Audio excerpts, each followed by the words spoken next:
நெல்லை மாவட்டம் திசைன்மலை வட்டத்திற்குட்பட்ட கோட்டை கொருங்குளம் பகுதியில் அமைந்துள்ள 22.96 அடி கொள்ளளவு கொண்ட நம்பியார் அணை தற்போது பெய்துள்ள மழையின் காரணமாக நிரம்பி உள்ளதால் அந்த அணையிலிருந்து பாசனத்திற்காக தண்ணீர் திறக்கப்பட்டது. மாவட்ட வருவாய் அலுவலர் துறை முன்னிலையில் சபாநாயகர் அப்பாவு அணையிலிருந்து தண்ணீரை திறந்து வைத்தார். இதன் மூலம் 1744 ஏக்கர் விவசாய நிலம் பயன்பெறும்.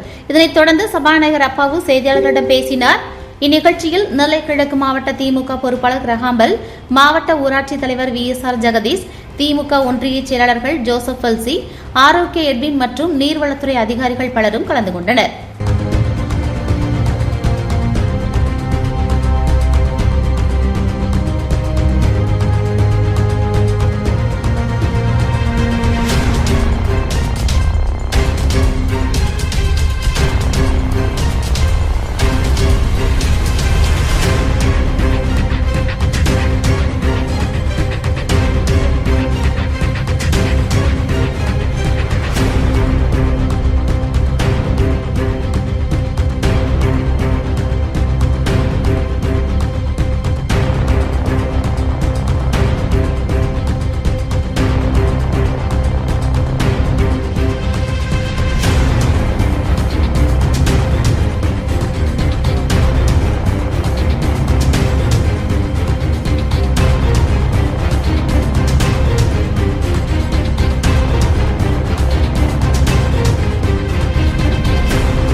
மாண்புமிகு தமிழக முதல்வர் அவர்கள் திருநெல்வேலி மாவட்டம் நம்பியாற்றில் இருந்து வலதுபுற கால்வாய் வழியாக 14 குளங்களும், இடதுபுற கால்வாய் வழியாக 26 குளங்களும், ஆக மொத்தம் 40 குளங்களும், நம்பியார் உள்ளே இருந்து செல்லக்கூடிய ராஜலிங்கப்பேரி உட்பட 3 குளங்களுக்கு தனியாக ஒரு கால்வாயும் திறப்பதற்காக நம்முடைய மாண்புமிகு முதல்வர் அவர்கள் உத்தரவிட்டு அதன்படி இன்று முதல் 117 நாட்கள் 60 கனஅடி வீதம் தினம் தண்ணீர் எடுப்பதற்கு மாண்புமிகு முதல்வர் உத்தரவிட்டிருக்கின்றார்கள்.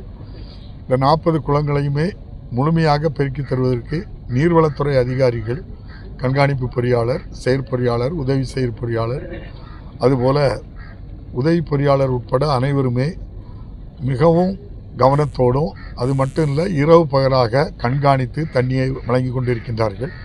விவசாயிகள் தயவு செய்து யாரும் தண்ணீரை திருப்புவதற்கு முன்வர வேண்டாம் என்று உங்களை அன்போடு கேட்டுக்கொள்கின்றேன்.